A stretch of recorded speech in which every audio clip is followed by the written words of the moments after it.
Hey guys, so I got real funky hair again today. I don't know what it is with this hair as it's growing like longer, starting to grow out, and I get this really funky looking hair.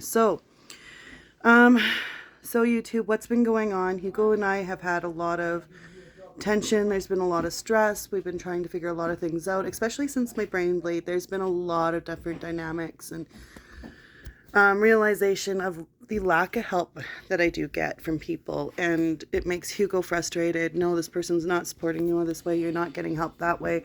We're paying for work for this way. We're not getting help from them. And it just kept snowballing. Yesterday, so my daughter is at, my youngest is at my sister's right now. Because there's so much going on. There's so much tension, so much frustration, and people are like, oh, you're yelling and blah, blah, blah, blah. People were smart. They would know, first of all, I'm diagnosed with PTSD. Then it got to complex PTSD. Then it's to beyond complex PTSD. And we're sitting here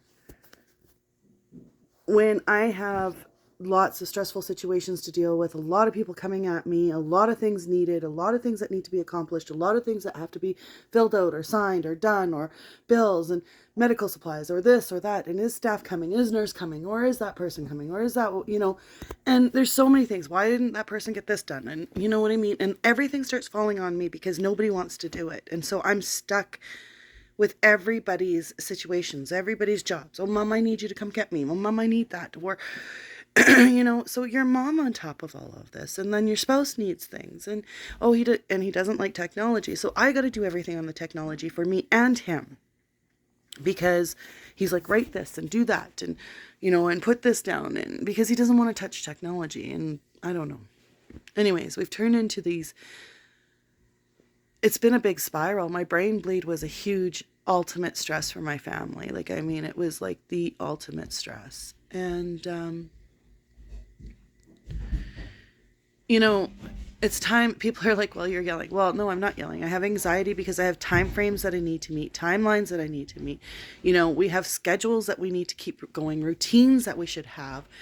And people are like, oh, I don't get paid for this and I don't do that. And, so, okay, fine, I'm going to pay you for that. So then you pay them for that and you still don't get the results. And it's still on your shoulders. But yesterday I was supposed to go to this meeting that we're supposed to discuss about my daughter's needs for hope, for my youngest daughter. Hope was named that way. We had Anna together. I have an older son from a different relationship. And I told Hugo, you know what, go back up to your kids for Christmas. I'm still pregnant. I'm working, blah, blah, blah. And he didn't want to go. He kept, no, I'm going to stay here and I don't want to go. And, there's going to be a time where I'll go. And so he didn't want to go during my pregnancy. He did. And he saw his kids, and then his kids were crying and he didn't want to leave his kids and the situation with his kids and stuff like this. And it was nervous. And I don't know. So then I ended up having Anna alone. I raised her, and then I got the diagnosis by myself, and I'm the single mom with this young child, and this ex that keeps telling people that I'm denying him access, when I was like, no, I'm trying to work it out with you and see what's reasonable for both my schedule, your schedule, our times. What do you want? I'm not getting any of that. And then I get backlashed all the time. It was crazy. It was just like, you know, dealing with all these people, my mom's addictions, and my ex and his wife, and my sister, like, can you come help me with this? And, trying to get people to do what they, and then running a whole business. Like, that's what you're doing as a medical parent. You're running a business. Okay, the nursing staff's coming in. These hours are here. These hours are theirs. These papers got to be in. Those papers got to be in. Then somebody's like, why aren't my hours in? I don't know why. Then they're waiting. Then they're mad. Then nobody else wants to work. And you can't find hardly anybody who wants to work. And then you realize, you know, you get this accountant that's supposed to help you that instantly put you in a huge, massive debt. And you used to have this amazing credit. Well, not only that, I had to live off my credit cards when I was at the stollery, and my credit cards ran down. And, and Hugo was like, it wasn't me. Both me and Hugo had to use them. And for some reason, they said that I had called and canceled my insurance the week prior. And I'm like, why would I call and cancel? Because anyways, it got to a point where we're using them. I was paying it down with what I had. And then it was just to a point where I was like, okay, now I got to put my insurance on because this is like, I'm at my last part right now. And I mean, I was a single mom. I had amazing credit. I had a home, all that stuff. But my daughter got diagnosed with this terminal illness that people did not educate me on. And I had to scramble to educate myself on and do research on. And I had to find all the resources. It was so ridiculous. It shouldn't have been this way. This is a children's Stollery hospital that saves all children's lives. You know, that's what the promos are, that we are here to save children's lives. We're here for all children's lives. Well, if you're there, I think you missed genetics because genetics hasn't been included in this whole situation. Genetics gets missed quite often, actually. If you go on the genetics ward, 4A4 Stollery, you will find that they lack the equipment that other wards have for their children. So no, not all lives get saved. Not all lives matter. And there are I've talked to other mothers, and it appears heart and cancer, great things to say. Break a leg, great things to say. But come in with a genetic child, a whole different story. You get treated like a whole different person. You get demeaned. I had a mother that said she had 18 years of trauma from the Stollery Hospital.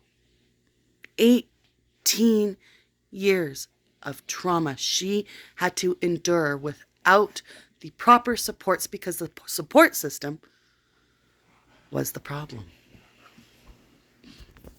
How do you get help from that? It's like asking Harry to admit that he never ate mushrooms.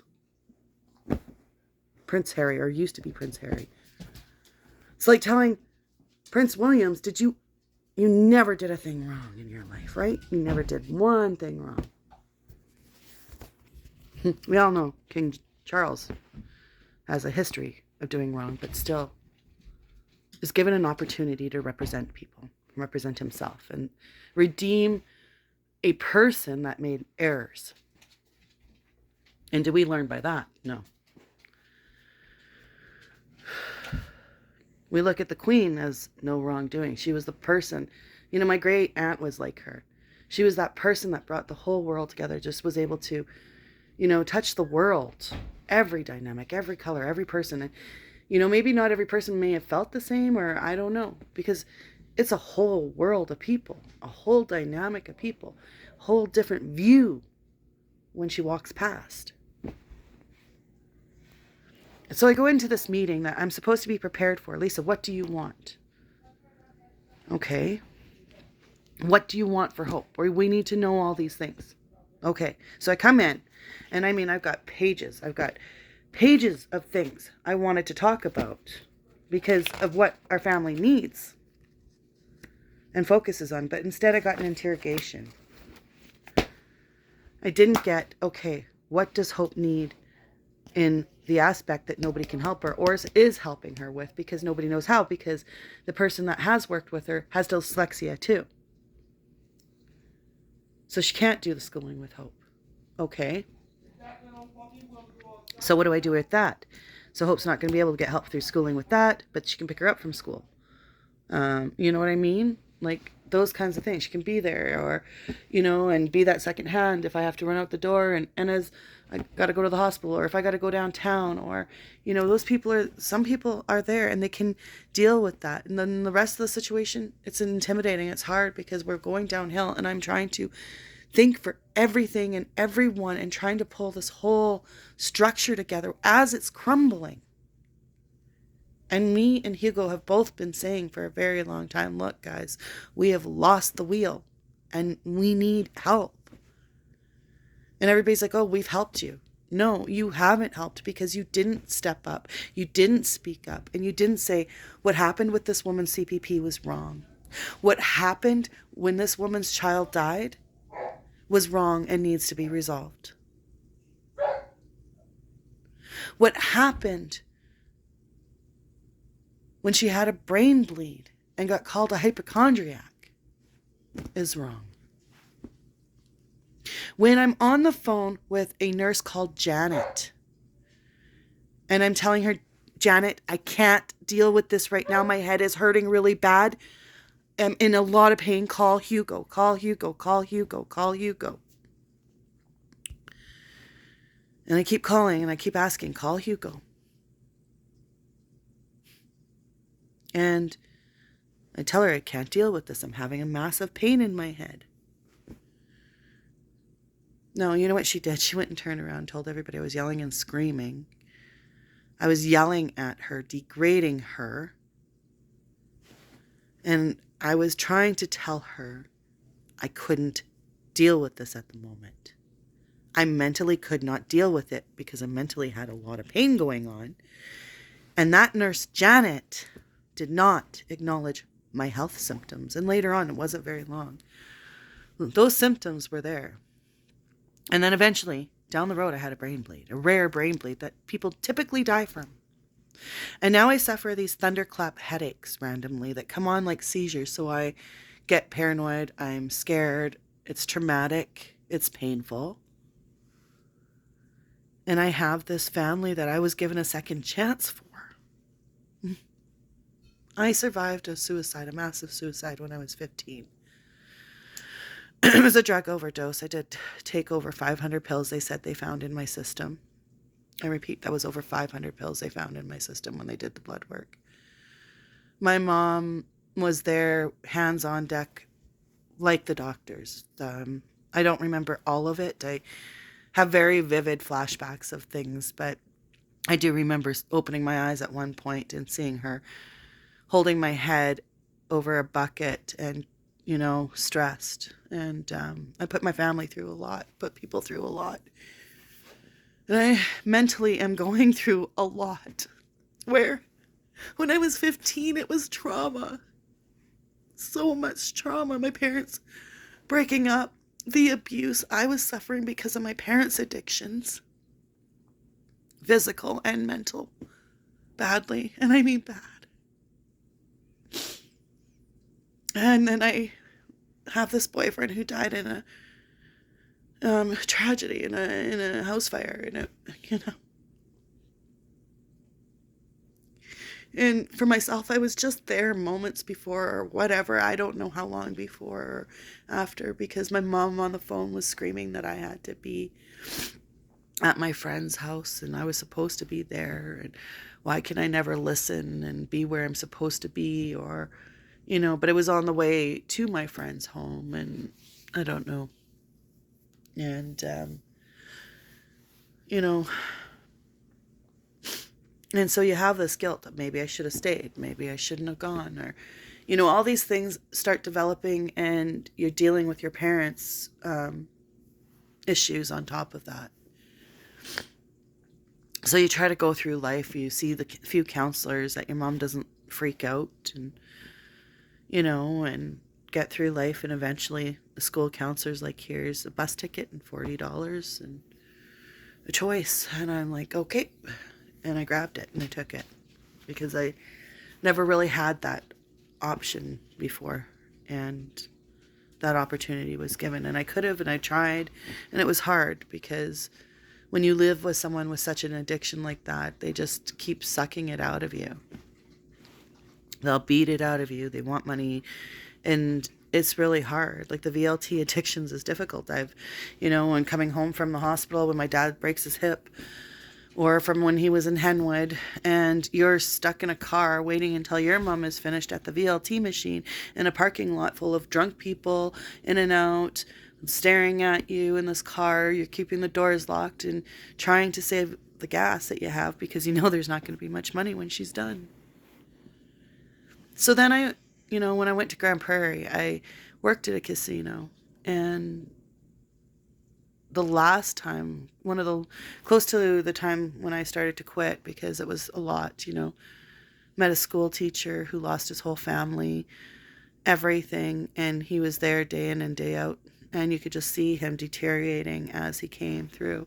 Another person came through and was crying in tears, and she begged us to ban her worldwide because she lost all her student loans, lost everything, her car.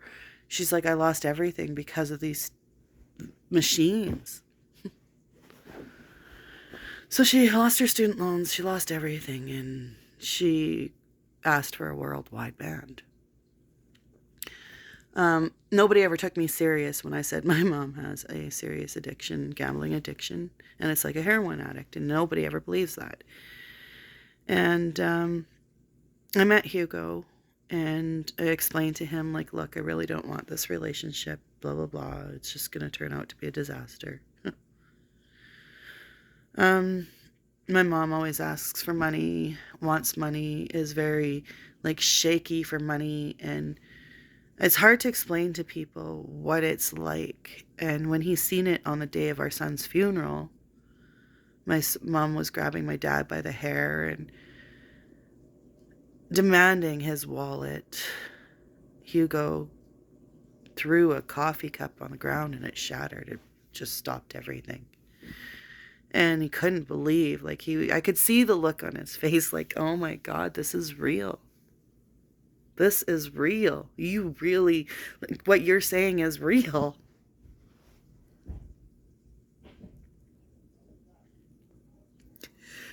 Yeah.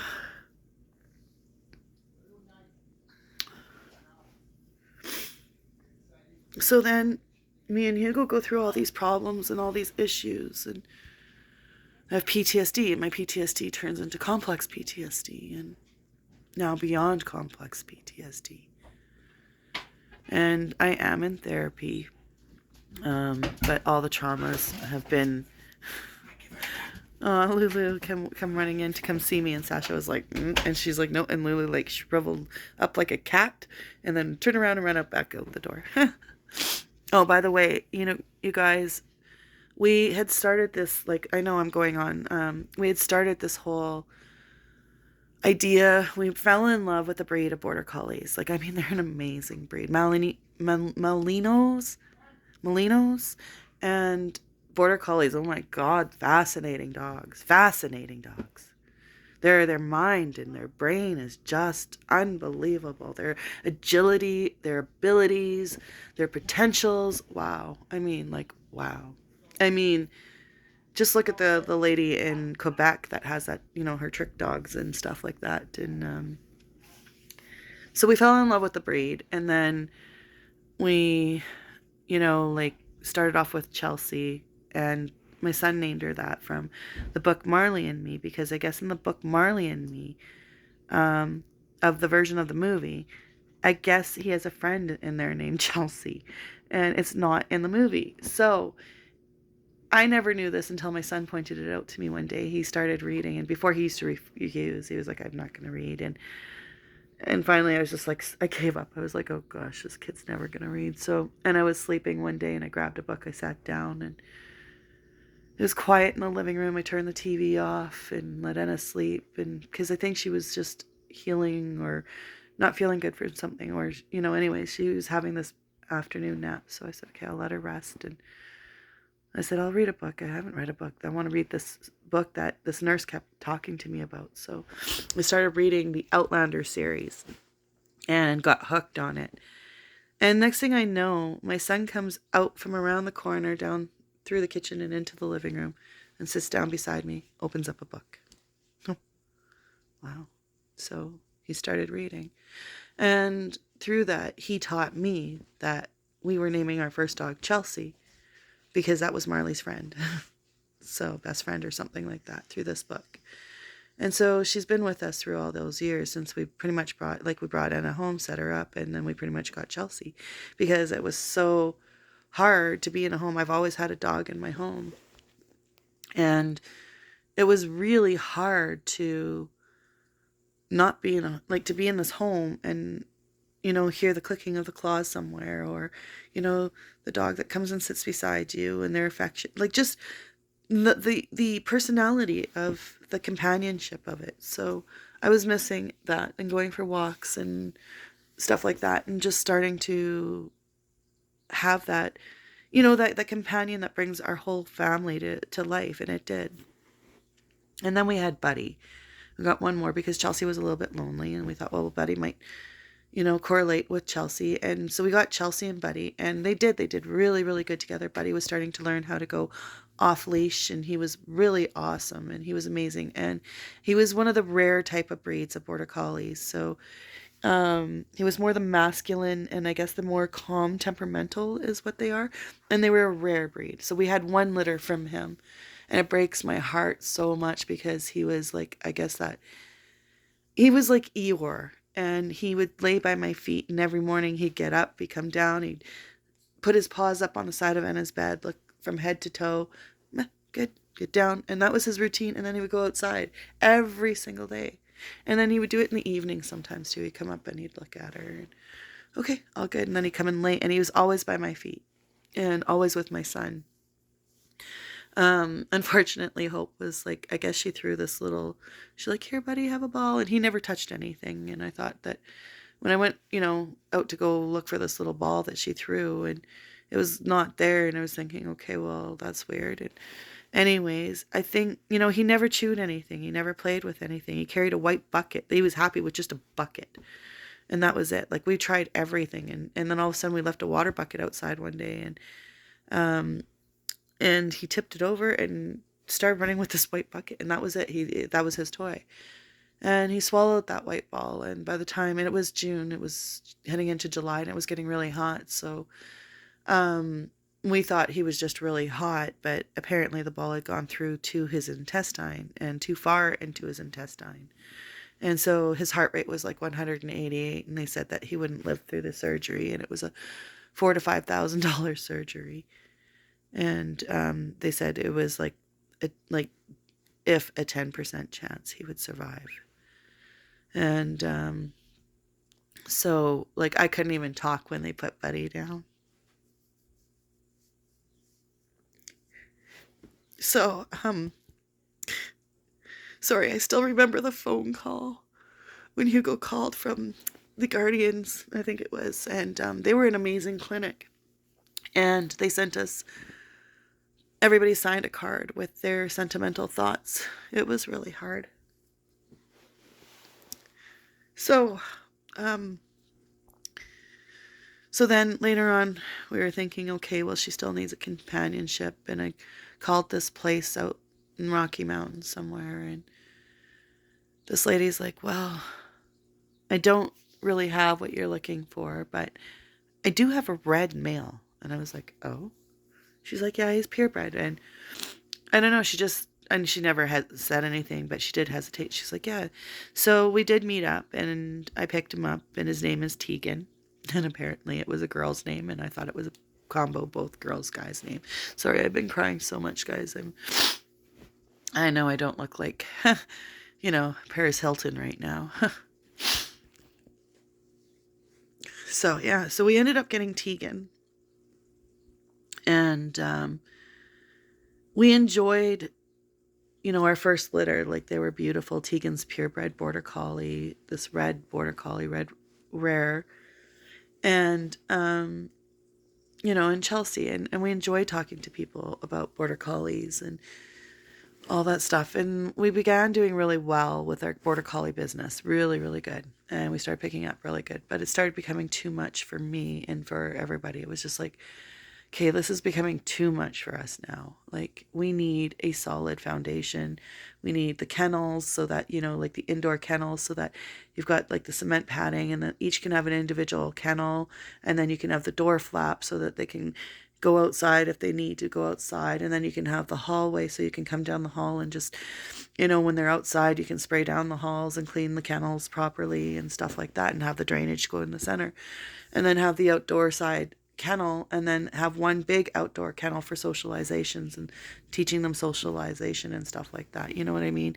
And work with dogs, or have people come out and help volunteer. And, we wanted to do that type of business and be that type of rescue. As we started going through, when we received Chelsea, she was afraid of men. She just would not go near men. She was terrified of men, wouldn't go near Hugo. It was crazy. It was like, she wouldn't go near any man. And it was like, whoa. So anyways, he's like, I don't know, what do we do with this dog? And so I said, well, give her some time. And so we trained her, and 2 weeks later, got her, used to my son, and used to Hugo, and used to people. And she started getting used to men. But then she started sniffing women, giving them a lick, and then giving them a little nip. I don't know why. She started doing that for a while. And then We were like, okay, so she has this anxiety of certain people, I don't know why. So we worked with it for a very long time. And I mean, she was like, oh my gosh, she was our trouble out of dogs, but she was so good. And he goes like, should we give up on her? Blah, blah, blah. No. And I'm like, we can, you can keep working with her. She's good. She's a good dog. And she really proved herself throughout all that time.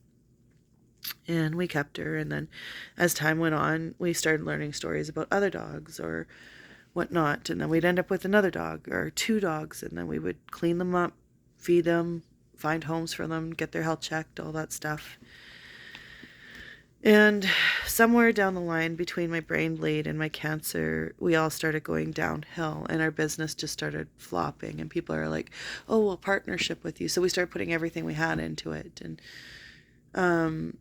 partnerships failed. And then, it was just like one thing after another. We just kept failing. And,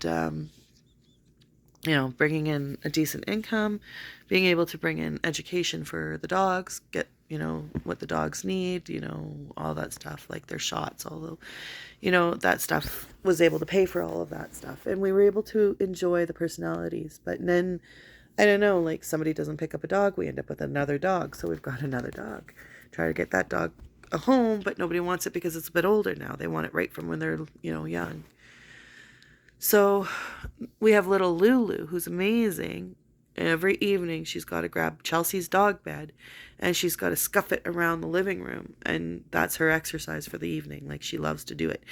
And she's like a little Bambi. She's still in some training. Like, she's still trying to comprehend all the, let's go outside. Like, we've been a little bit behind on things, but she's working on everything. She's starting to comprehend, okay, the outside is outside. And, and then she's like, every morning, a happy Bambi, like she come out through the door and stuff like that. So, we do have the 8 dogs now because we did find a home for one dog, for Poppy.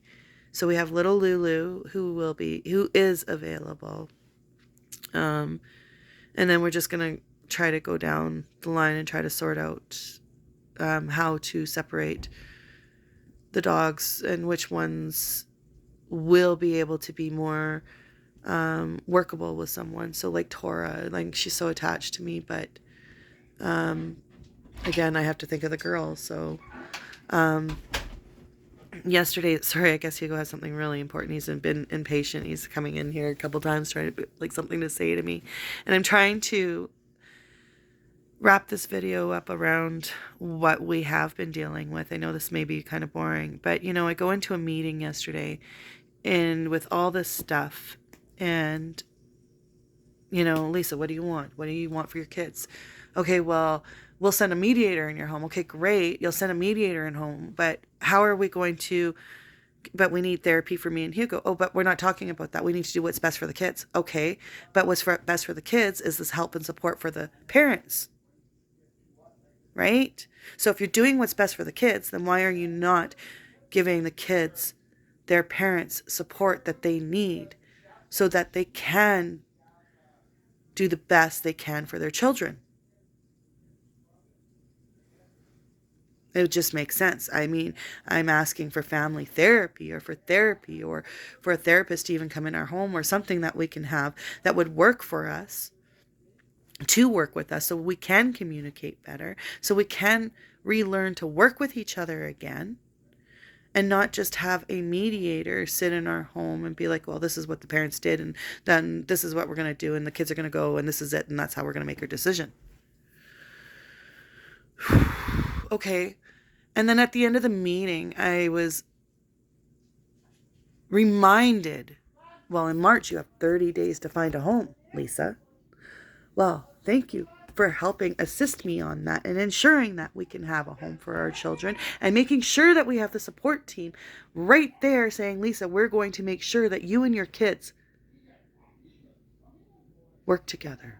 Because you have been trying to work for your kids. You have been trying to do an effort. You are exhausted. You've gone through hell. You've been through hell through the system. And yes, there are supports that have been offered there. But in the state of shock that you're in, at those moments, you don't know what to do. At first, you need peace because you need to absorb everything that's happening. After my son died, 2 years after shortly after my son died, my biological father died. Nobody told me, and found out online anyway. But, I go to call him, actually. I went to go call my biological dad to talk to him and tell him about Caleb and everything. And the line was disconnected, and the line never had been disconnected before. And I knew at that moment, because my dad always picked up. He always picked up the phone. And the line was disconnected.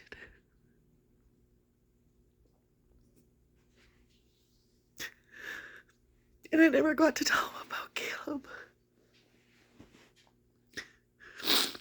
He was gone a month after Caleb.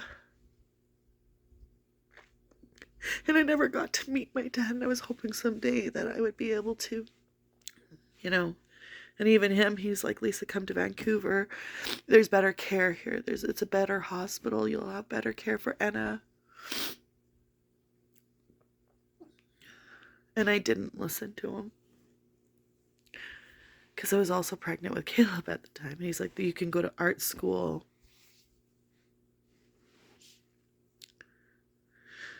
And I didn't listen to my dad. Because I didn't know how to transfer Anna, first of all. And then 2 years later, my stepdad passed away in my hands. His head was in my hands. And then 6 months later, we had to find a home. And I had to plan a funeral in between all that time with my mom and my sister. And it was like, okay, so we're planning this funeral, trying to find a home.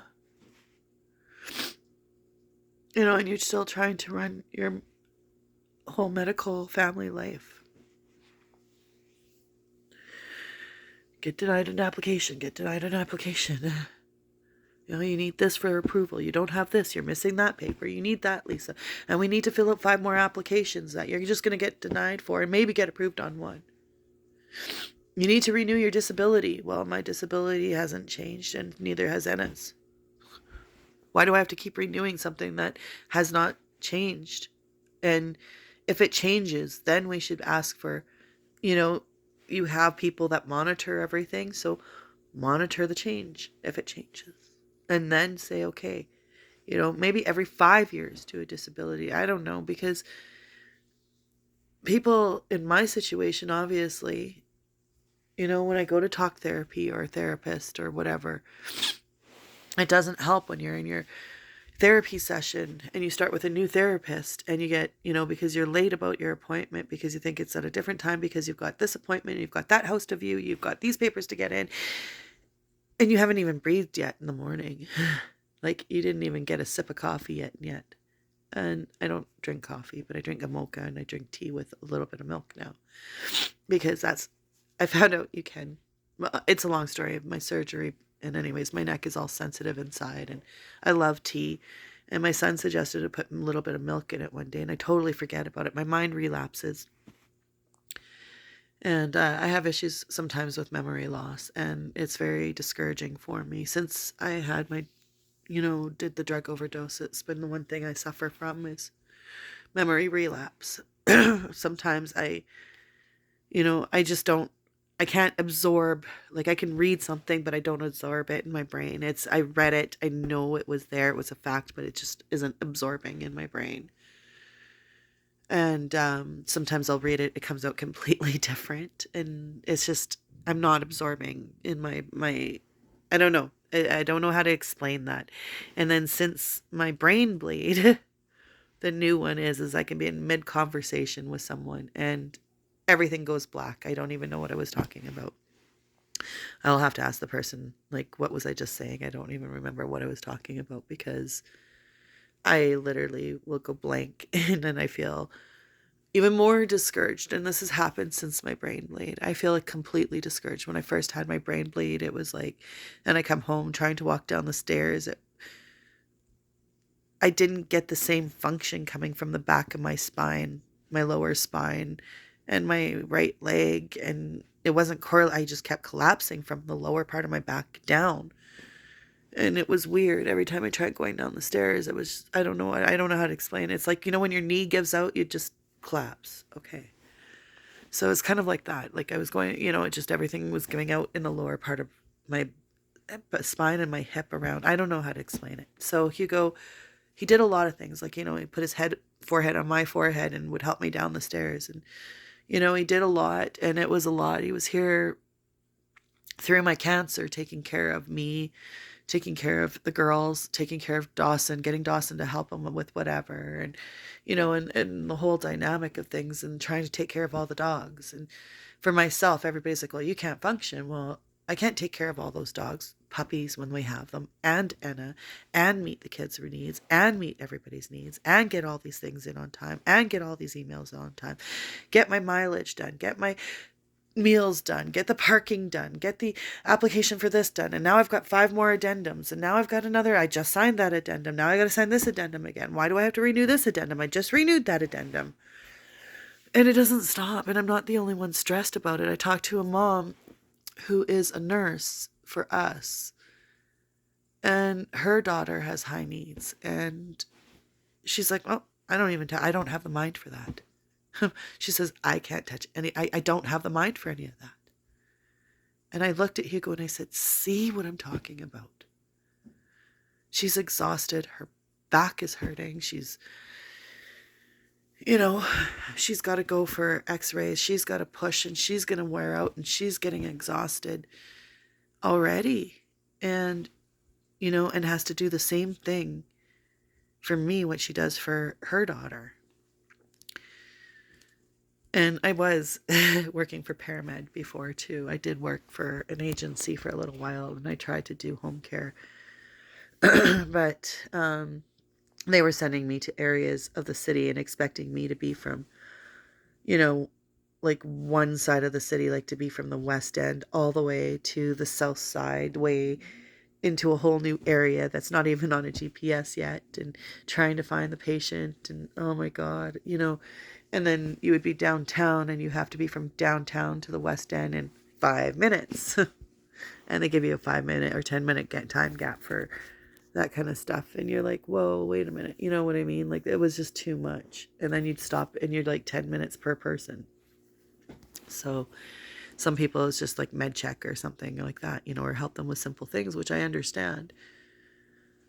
And for somebody like myself who's focused strictly on a medical person, it's like, or medical needs, my mind needs to be on a focus. So I need to have something that I can kind of focus on. And it was like too much driving all over the city, and traffic and people. And it was just like, can I please like not be bouncing all over the place like this? And, plus the wear and tear on your vehicle, all that stuff, right? So that was a lot. And then I started handing out phone books, and I started doing It Works, and when it first started out, and I was doing really good. And then I was taking paralegal, and everything felt good at that moment. And then everything just started turning and crashing, and my staff is fighting with my mom's fighting with my staff. And my mom's like, your staff is doing this. And I'm like, no, my staff's not doing that. My staff is, amazing. And she's like, no, your staff is doing this. And I'm like, no, my staff. And so then defending my staff, and then my mom is right. And then, because I think my mom's being crazy on the situation, and that's how things would go.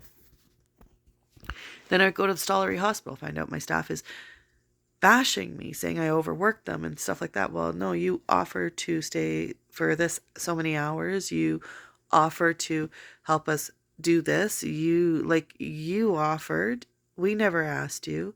We never ask you to overwork. You sit on a chair or a couch, you read stories, you do some of my daughter's care, give her bed bath, and help her, put her on Skype for schooling and stuff like that. It's not, always suctioning. Yes, you got to suction. And I mean, everybody you've ever talked to out of all our staff have loved us. All our staff love us. And I mean, they can't say that they like me or that they like Hugo. Yes, Hugo can be belligerent. And some staff will say that, yeah, they do like specifically me, or they like more Hugo. And I mean, that's the diverse, because they see Hugo and I at different times, or they see us together, or they don't see us together. And me and Hugo, like, he's been at work. He used to work oil and sand. So he's gone away to work, come home. And, he's always calling, well, why are you busy? Or what are you doing? And for him, he's at work. He's with the guys. He doesn't understand how busy it can get around here. And now that I stopped, everybody stopped. Everybody stopped. Everything stopped. Nobody knew how to function anymore. And our home fell apart. And then I go to this meeting that is supposed to help families. They have logos on their wall, posters. So, well, family, helping families and, children lives matter and all this stuff. Well, children's lives matter. And I can tell you, coming from an abusive home in my lifestyle with parents of addictions, the biggest problem the system has is not giving the parents the supports they need to get through with what they're going through. And that was very clear yesterday when I said, well, me and Hugo need somebody that can sit with us or therapy so we can learn our communication. Well, that's not what we're here for. We're here for the children. Okay. But I am part of that child. That child's part of me. That child's part of Hugo. That child's a part of my family. And in order to make one person's life better, that you feel that you have to focus on an individual specifically only, and by not being able to give the help and support to the others, the child is not going to get their needs and requirements met. You're going to end up having the family divide, split up, and disperse. And this child's going to lose their family. Already losing everything else. Our home, everything. And a lot of it has to do with, look, I need the supports. I need to get this in. I need to get that in. Everybody says, oh, it's because she's yelling. Well, it's not because she's yelling. It's because we need all the rest of the papers and stuff to come through. We need everybody to work together. And so, anyways, I'm going to try to end it. But yeah, for myself, like I said, it was very disappointing that in my state of mind, going into a meeting, thinking that here I'm writing all the list of what our family needs, of what we've lacked, what we've been missing. And I walked into an interrogation instead, and it wasn't even based on Hope's needs or based on wants that we should be working on for our family. It was, this is what it's going to be, and that's it. And I'm like, but that's not how it should be working, because that's not how it's going to work, because without the rest of it all around it. And he's like, well, you've been denying supports. Well, no, I walked into the hospital with police officers who signed a form said I was going to be admitted 30 days guaranteed, to tell me that I've got all the supports that I need. No, I needed to be admitted in the hospital with a better program. That day, when the officers filled out a Mental Health Act form that guaranteed my admission for 30 days so that I could get the supports that I truly need, because I didn't get that when I got admitted the first time around, because I got tackled by 6 security guards. It started working. The group therapy was really good. The group therapy was working for me.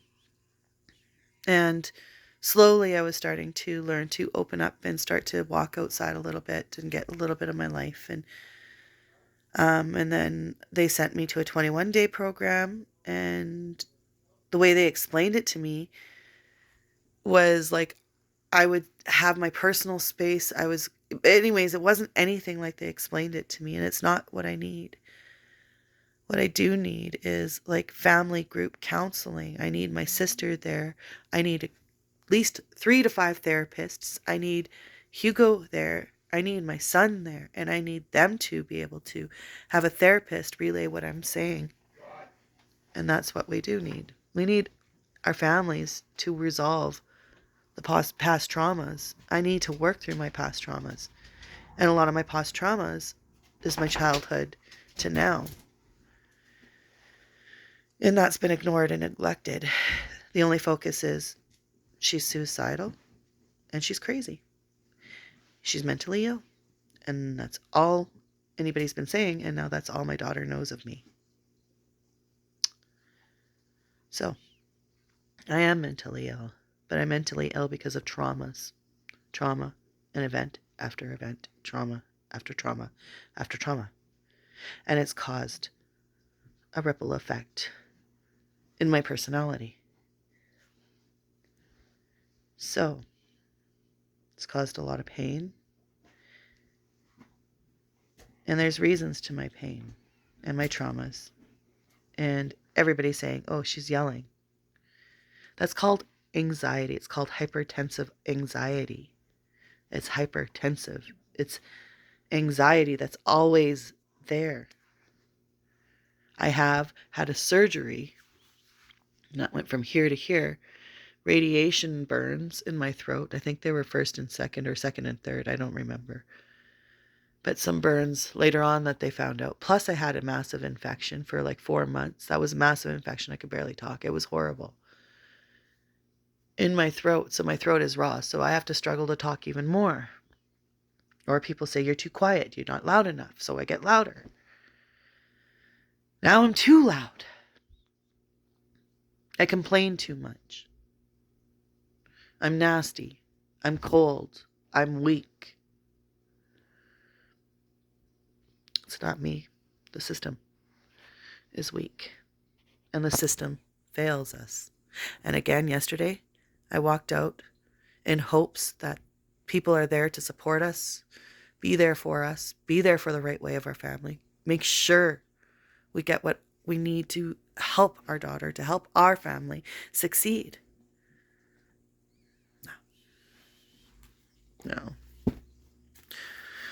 No, let's worry more about interrogations on other things. Not tell the family that this is what we're going to be doing or talking about. Let's put your hopes up about what we're going to do for the success of having your child come home. No, this is how it's going to be. We've set these boundaries. Well, no, I have text messages saying that this is what our family needs, and we're not getting that resolution. But I'm getting either I have a court order to have a mediator, which I don't mind, have somebody in my home mediate, but there will be cameras, and I will record this person in my home to ensure that every event or anything is not going to be misled in their direction, because the system has a lot of things that they flawed, a lot that they flawed, and a lot that our systems at the Stollery Hospital themselves, from Pam to Katie to everyone, and names are going to start coming out because there's everyone who's watched all of this. And yes, heard me angry, heard me yelling, heard me upset, but there shouldn't be a reason why. I should have gone through what I did as a medical mother. I should have been supported right from the beginning from another SMA mom. I should have had education. I should have had the support right from the day I walked in that door. The same support that they claim on TV in all their ads that they do for children's lives, because they didn't do it for mine. And then my son died from a viral pneumonia, but I got called a hypochondriac.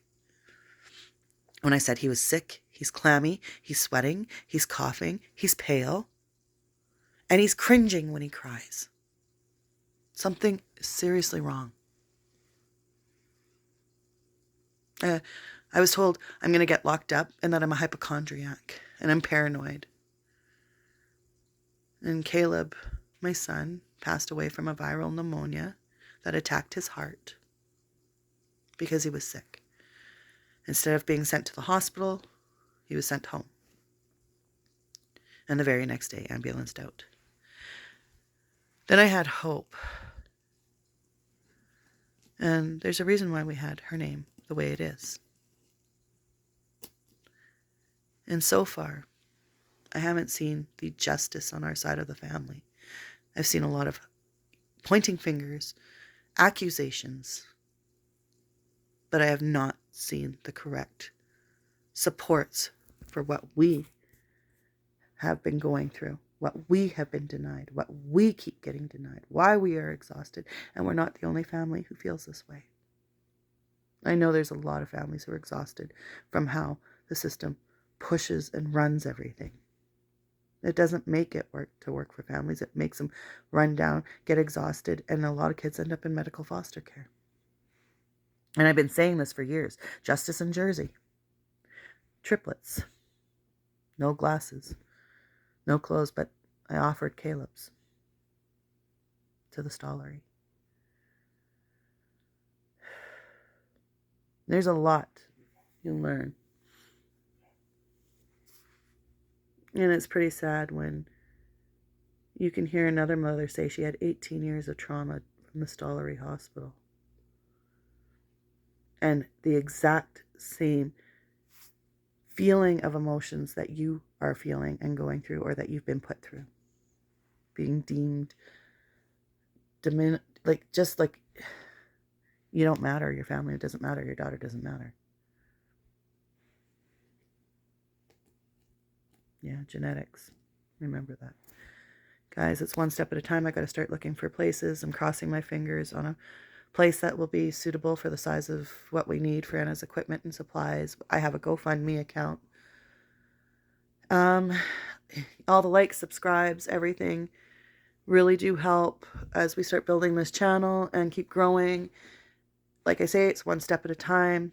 It may not be the most positive. It might be very diverse, very dynamic, but it's one step at a time, and it's me facing a whole world of the system that is flawed. And that's a good example of yesterday's meeting, especially with my mental health and not seeing my daughter for 2 weeks and nobody making arrangements for that, or even offering that, or even trying to find out how I can connect with my daughter, or when I can go swimming with my daughter. No, none of that was discussed. But they have the best interest of the child in there, really. Then let's start helping the families. Let's start making the families better. Let's start healing the families. Let's start making the families a priority so that the child can be a priority. Because it takes a village to raise a child. It takes a village to raise a child. And when somebody is saying, I need help with their homework, I need help with this, they're asking. So one step at a time.